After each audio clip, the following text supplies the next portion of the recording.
The education of many international scholars is in limbo due to effects of the COVID-19 pandemic. Add to that, recent graduates who applied for temporary work visas in the U.S. are worrying paperwork will not be processed in time for them to start new jobs. It's all led to confusion.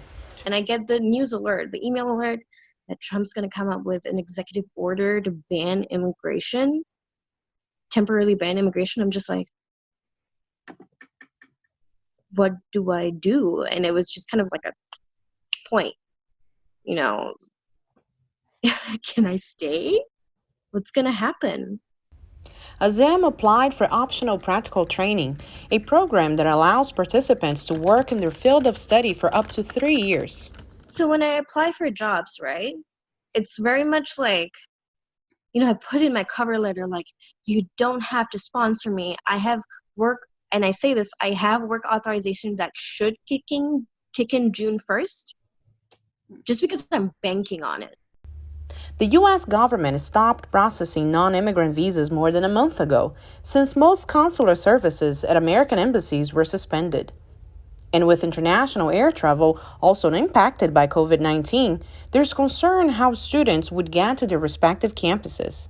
We'd been having calls about this and conversations about this for the past month about whether or not the students that we had admitted for fall 2020 are going to be able to come. And so far, we just don't know the answer. Hamlin says any expansion of President Trump's executive order restricting non-immigrant visas could have a devastating impact on higher education in the United States. Researchers expect a 15% drop in overall student enrollment in the next academic year, including a 25% decline in international students. That could mean a loss of $23 billion in revenue for U.S. colleges and universities.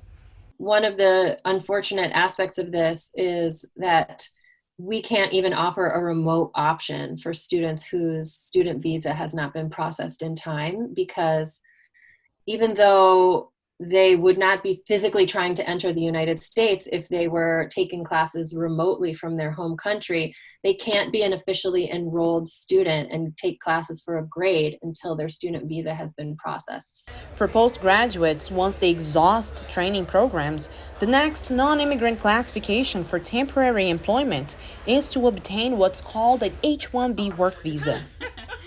They are really going to be shut out, because if you're not able to get an H-1B after your student status expires, then you have to return to your home country. Still, Azam holds out hope that her optional practical training application will be finalized by June. After OPT, I'm really hoping, I work as much as I can to make sure that I am continually employed under OPT, and then after gaining work experience, I'm able to apply for an H-1B next year. Students who are unable to maintain their visa status have 60 days to return to their home countries.